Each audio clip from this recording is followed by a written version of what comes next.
Right, well, good afternoon, ladies and gentlemen. And behind me stands a beautiful, magnificent St George's Ballroom.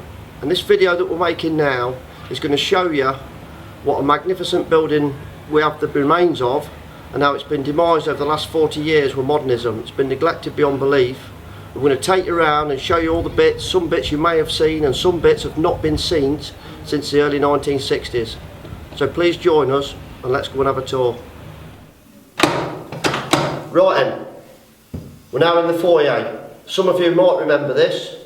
It's still got the element sign and the desk from then, but it goes back much further than that. Originally this wasn't here, none of that was here, and the ceilings, believe it or not, were about 14 foot high down here. Yeah, and some most famous people come through these doors, from Virulin in the 1930s to all the big bands in the 40s and the 50s, and then in the 60s of course you got Pink Floyd, The Who.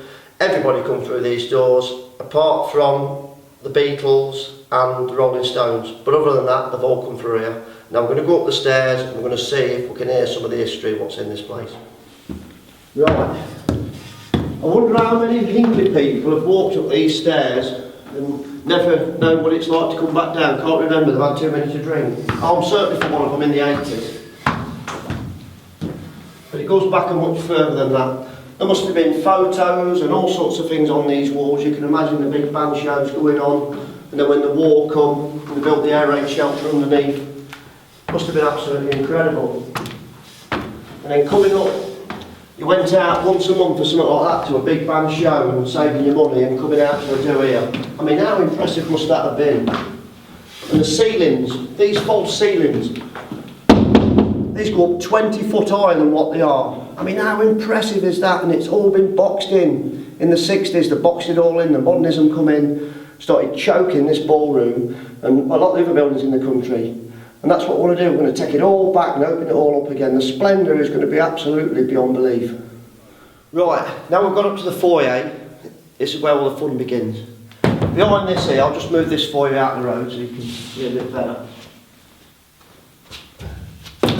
Behind this wooden panelling that we put up in the 60s is actually a massive stained glass window in a big stone frame. When you looked at the video on the outside, you look up, there's a big white frame.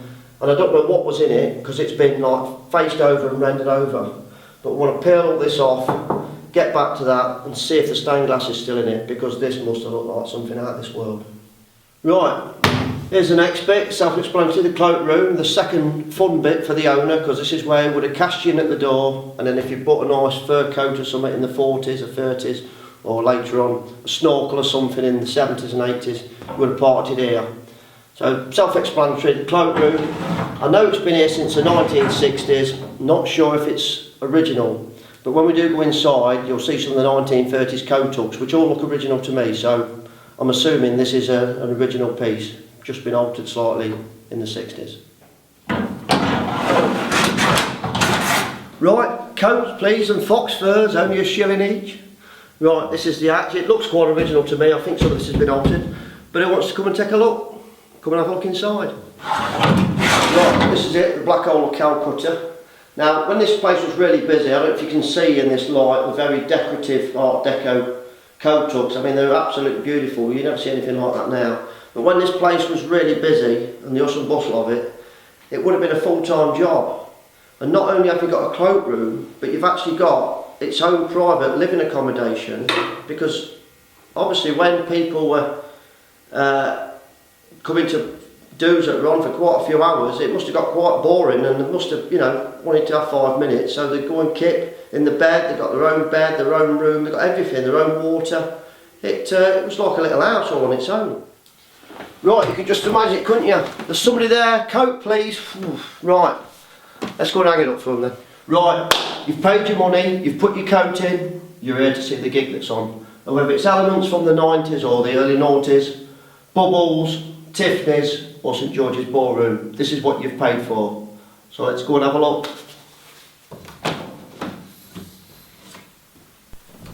Right, well this is it. This is St George's Ballroom. Although unfortunately it doesn't look hardly anything like it did when it was built. Now I know the light's pretty bad in here, but the sheer scale of it's a good start. But what these steps here, none of this was here. They've put, over the years, since the 1960s, they've started putting steps in and making it so when you're drunk you fall over easy.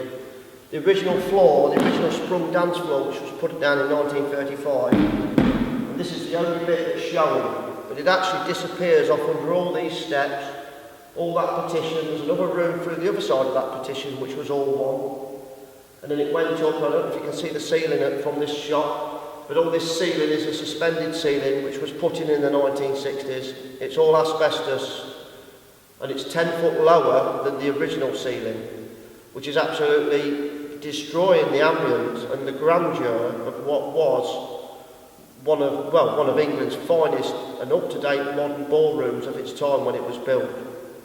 And we want to strip it all back, get rid of all this rubbish, all these steps, all this clutter, and just bring it back to what it was originally. And shortly, we're going to take you up above this ceiling, and we're going to show you the original ceiling, what's still there of it.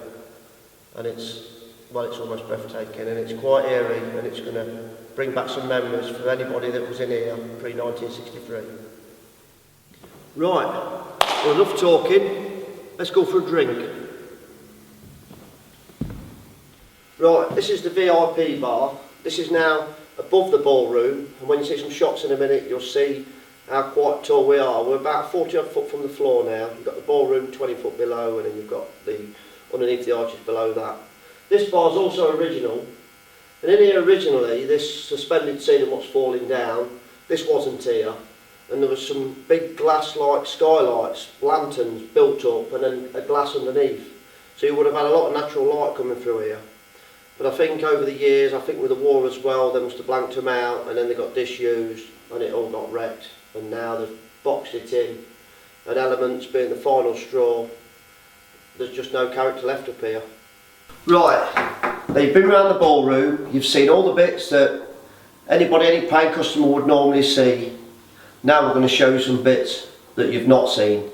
Now the bits we're going to show you now is quite exciting, and they've not been seen since 1963 or before, and there's a couple of bits which have never been seen. But it means we've got to go up through this hatch here into a bit that's been closed since 1963. Right, here we are.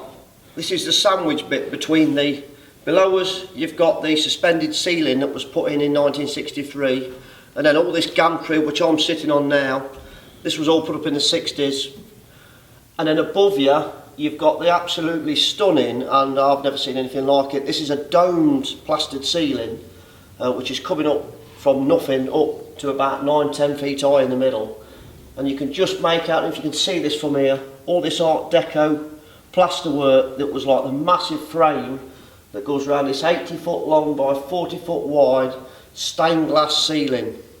And this was actually fed, it actually had a glass roof originally when it was built in 1935, so you've got the natural light coming through onto this biggest stained glass window I've ever seen in my life, and the effects down on the dance floor must have been absolutely out of this world on a summer's day. But unfortunately the war came along in 1939. You couldn't have lights flaring up, so when the blackout come, I think that sealed the fate for the glass roof, which eventually sealed the fate for the stained glass, because I think they did light it up afterwards. There is some electrics further up which we're going to go and have a look in a moment. But I think it was the beginning of the end. Modernism was creeping in, and then in the 60s nobody loved this dome ceiling anymore, so they petitioned it off, unfortunately with asbestos, which is going to cost a fortune to remove. But while we're up here, we're going to get you as much good shots as you can see disappearing off behind me, and enjoy.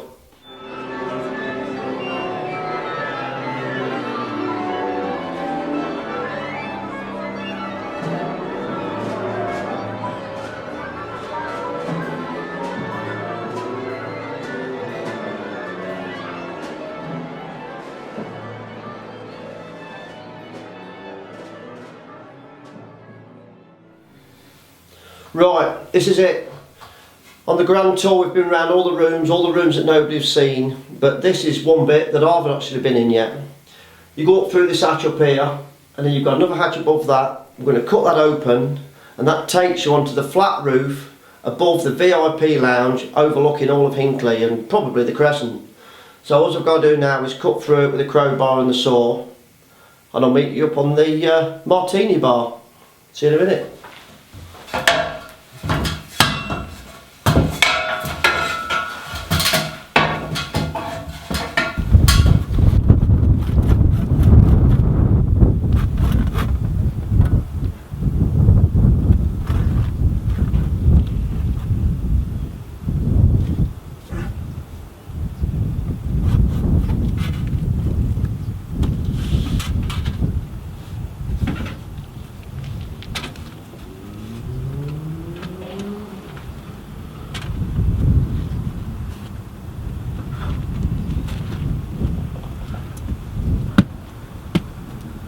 Woo! Right, well this is it. This is on top of St George's Ballroom, on the giant flat roof balcony that overlooks, well, half of Hinckley. It's incredible. Just put that down so we don't fall back through. Right, well as you can see, this is the pitched roof of the actual ballroom itself. I think this is pretty safe, it looks pretty good.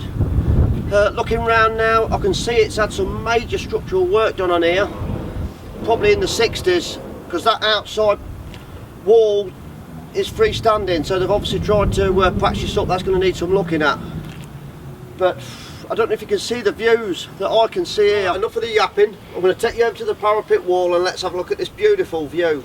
I can't get over the sun, south facing. Absolutely incredible. You can see the leisure centre, you can see right back, in fact you can see the Nuneaton from here. As you walk round, it's incredible, it's absolutely incredible. A nice 55-foot drop straight over the edge there. We'll have to get some lights on here. We're going to light this place up.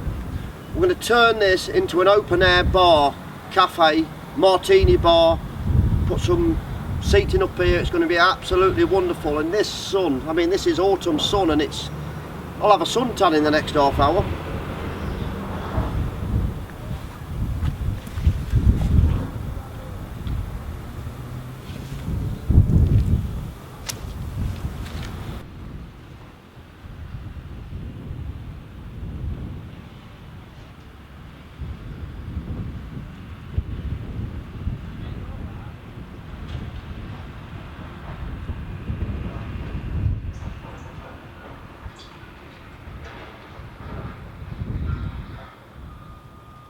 Right, I'm walking over this side. I don't actually think anybody's walked on here for 30-40 years. We've got puddling going on here and we've got this bracing. I just want to make sure that I'm not going to disappear off into the VIP prematurely. But, yeah,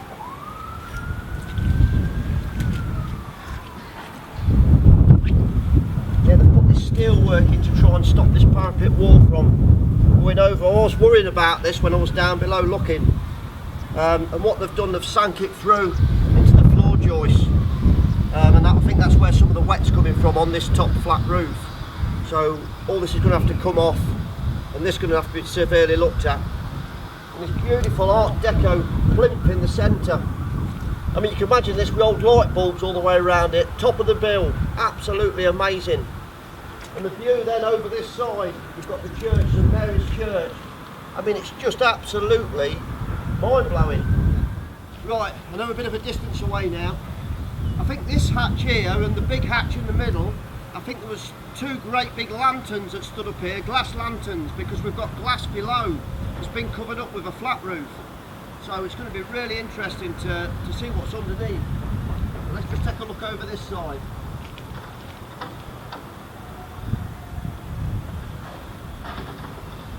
Right, that's St Mary's Church and Station Road. You can see up Church Walk. What an absolutely impressive view. It's stunning up here. I can't wait for you all to come and have a look. Hopefully, if we can get the finances sorted out, this dream is going to come true. And you're all going to get the chance to come and visit a bit of Old Hinckley and get a view of Old Hinckley and the Crescent and New Hinckley that you just wouldn't have thought possible. And if this place is lost, this opportunity will be lost with it. So I'm really looking forward to seeing you all soon. Right, just looking at this roof here, this isn't how it was built. I'm going to try and shimmy up a bit and get to a point where I can explain.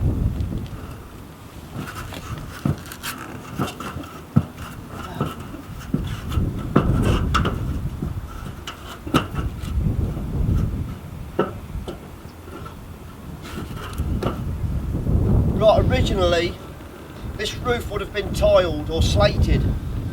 I think it had some asbestos cement sheets on it originally. But in the 1960s, and this is definitely 1960s tin because it's rusting, it's not even galvanised, about where this line is, this would have all been glass originally. And this is a glass that would have shone through down onto the stained glass dome ceiling and would have given the beautiful light to gone through down onto the ballroom. I mean, this building is 80 years old, yet it's more modern and more efficient than some of the stuff they put up today. I mean, the heat now up here is absolutely incredible. I don't think you need heaters on this place in the summer. What a building. The next time we'll be here, you'll be here with us. Until then, good night. I've not wanted to dwell on the structural side of things with St George's Ballroom, but here we are. This is one of the 6 props, and this holds 2/3 of the back of the building up, totaling about 600 tonnes. Now, it's been neglected for at least 40 years, maybe longer, and I can't believe that it's just been left to get into this state. And the first thing we need to do with this building to stop it tipping over and flattening off of Marketplace is to get some serious work done. I've had a structural engineer's report, and we need to brace all these and prop all these. Doesn't matter what the building's used for, it needs some serious work. But we want to bring it back to St George's Ballroom. I'm going to take you over the other side and show you the sheer weight that's on the other side as well.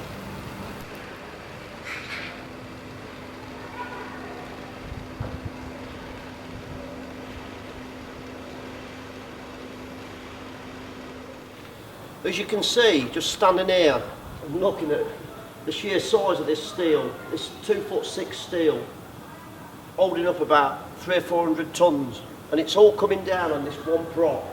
I've actually added this rusty piece in here because every time I look at it, it scares the living daylights out of me. Now, it needs serious work to actually be used upstairs again. I mean, it's alright empty, but you can imagine 1,000 people bouncing up and down on there, on these few old rivets. If it did have a go, that would be it. I've had a structural survey on it, and the survey's not looking good. 1 to 5 scale, 1 being empty, 5 being fully used as a ballroom or nightclub. And it's calculated to be a maximum of 2.5, which is far under what it needs to be.